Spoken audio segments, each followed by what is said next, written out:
The customer brought in their vehicle, reporting that the check engine light was on. To begin diagnosing the issue, I connected a scan tool and retrieved 2 fault codes, P0121, which indicates a throttle pedal position sensor switch A circuit range performance, and P2135, which points to a throttle pedal position sensor switch AB voltage correlation.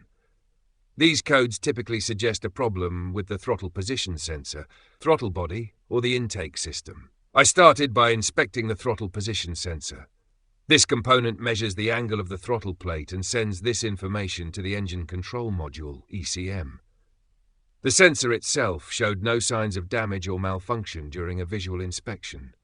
Next, I inspected the air intake system for any visible faults, such as loose connections, cracks, or debris, but everything appeared intact. To ensure there were no hidden issues in the intake system, I connected a smoke machine to the engine's intake manifold. By inducing smoke into the system, I could check for leaks that might not be visible to the naked eye. A leak could cause the ECM to receive incorrect information, resulting in erratic throttle behavior and triggering these fault codes. However, the smoke test revealed no leaks, confirming that the intake system was sealed and functioning correctly. After ruling out the throttle position sensor and intake system, I inspected the throttle body itself.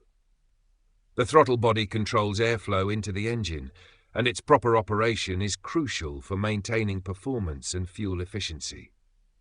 During the inspection, I found the throttle body coated with deposits and debris.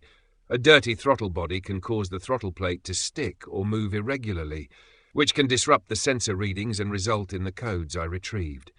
To resolve the issue, I cleaned the throttle body thoroughly, removing all deposits and ensuring the throttle plate could move freely. After cleaning, I cleared the fault codes and performed a road test to verify the repair. The vehicle operated smoothly, the throttle response was normal, and the check engine light did not return. No new fault codes appeared, confirming the issue was resolved. This repair highlights the importance of a step-by-step diagnostic process. By systematically testing each component, I was able to pinpoint the problem and avoid unnecessary part replacements. Regular maintenance, such as cleaning the throttle body, can prevent issues like this and ensure the vehicle runs efficiently and reliably.